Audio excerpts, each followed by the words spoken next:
48 ساعتونه انټرنیټي توره تیاره احساس مو کاوه چې څو پیړۍ شاته ګرځېدلي یو. سلامونه ستړي مشه، وخت مو په خیر. پام وکړئ د یاران ټي وي یوټیوب چینل څخه د نن ورځې تازه او مهمه خبرونو ته. د چهارشنبې په ماښام یو ځل بیا د کابل تشې کوڅې له خلکو ډکې شوې او په ناببره توګه یو ځل بیا د خلکو موبایلونه د اړیکو پر مخ روښانه شول چې له دې سره اړیکې هم ټینګې شوې. دا د اسلامي امارت تر 48 ساعتونو بندیز وروسته د خلکو لپاره د اوږدې ساه اخیستلو شیبه وه. خلکو موبایلونه خپلو غوږونو ته پورته کړل، چا په لاسونو کې نیولي وو او کوڅو ته راووتل. ډیرو د خپلو خپلوانو، ملګرو او ان بهر کې د کورنیو غړو سره حال احوال کاوه چې تیر 48 ساعتونه یې له دې بندي سره څنګه تیر شول. ګارډین ورځپاڼې په یوه راپور کې لیکلي دي چې تیر ماښام خلکو د انټرنیټ فعالېدو له امله د کابل په کوڅو کې یو بل ته مبارکۍ ورکولې. ځینو ته دا شیبې لکه اختر یا د خوښۍ لوی مراسم داسې وو.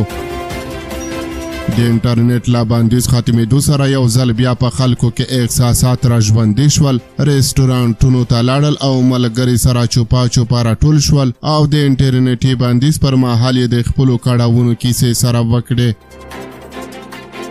ګارډین ورځپاڼې د سهراب احمد په نوم د 24 کلن ځوان چې کابل کې د ډیلیورۍ یا هم د لیږد خدمتونه ترسره کوي لیکلي چې 2 ورځې په بشپړه توګه وزګار ناست و. نوموړی وایي چې له خلکو سره د اړیکو لپاره یې کاروونکي اپلیکیشنونه ټول لا کارولېدلي وو. اوس د رستورانټونو مخې ته د ډیلیورۍ لپاره د موټر سایکلونو قطارونه بیرته جوړ شوي دي چې جوش او خوراکي توکي خلکو ته ولېږدوي.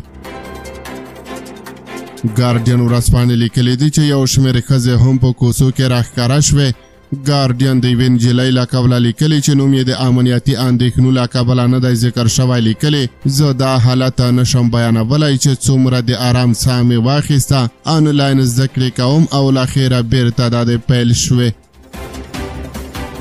اما حاله ملګرو ملتونو خبرداری ورکړی دی چې د انټرنیټي بندیز پرېکړې د افغانستان اقتصادي ثبات ګواښلی دی او روان بشري ناورین یې لا پسې پراخ کړی دی. اسلامي امارت د دغه بندیز په تړاو ضد او ناقصه څرګندونې کړې دي.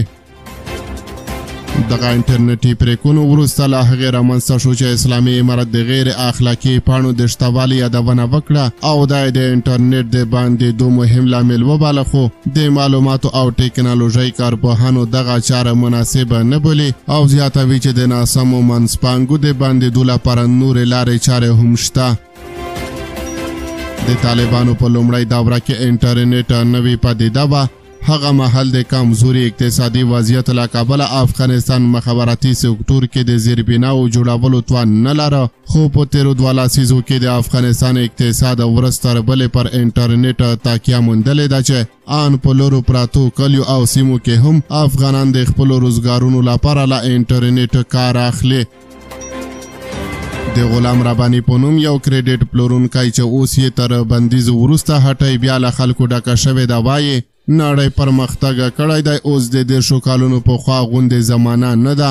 موږ یې هیلې لرلې چې انټرنیټ به بیرته خوشی کیږي او بندول یې د ټولو لپاره لوی تاوان دی.